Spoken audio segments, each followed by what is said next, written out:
Can you be misunderstood in heaven?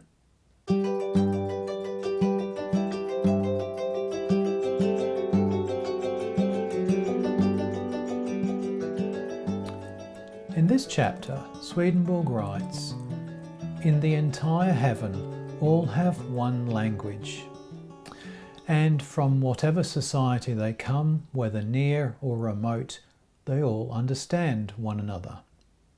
Language there is not learned, but is implanted by nature with every one, for it flows from their very affection and thought." He also writes, "The speech itself is spiritual, for it is affection sounding and thought speaking." In natural language, there's no direct correlation between the thoughts in my mind and the language I use to express those thoughts. So, for example, the word love has multiple meanings. I cannot be said to love ice cream or love my job in the same way that I love my wife or love my children.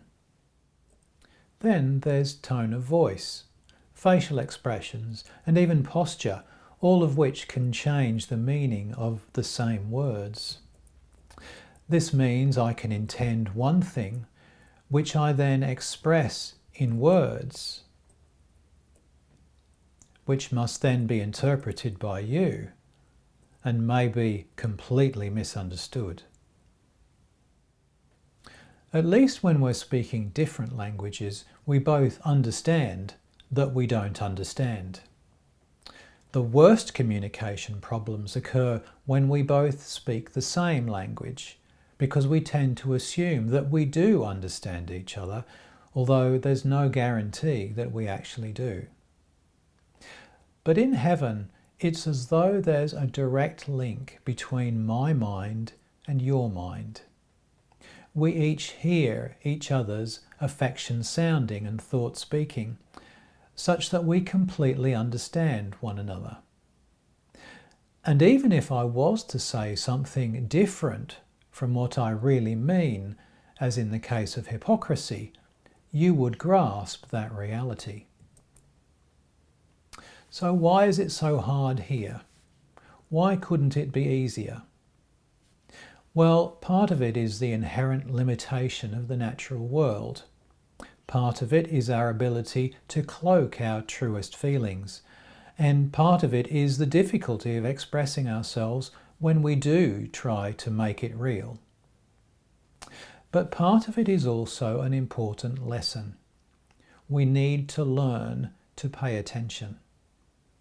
Really listening and understanding another takes more effort than I think most people realise, and more than most people are prepared to invest.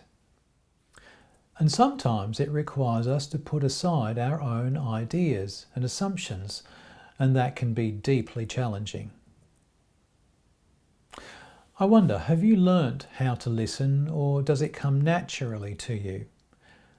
Are you always focused on attending to what is being expressed? Have you experienced being misinterpreted? As always, you're welcome to read along with us or read ahead if you prefer.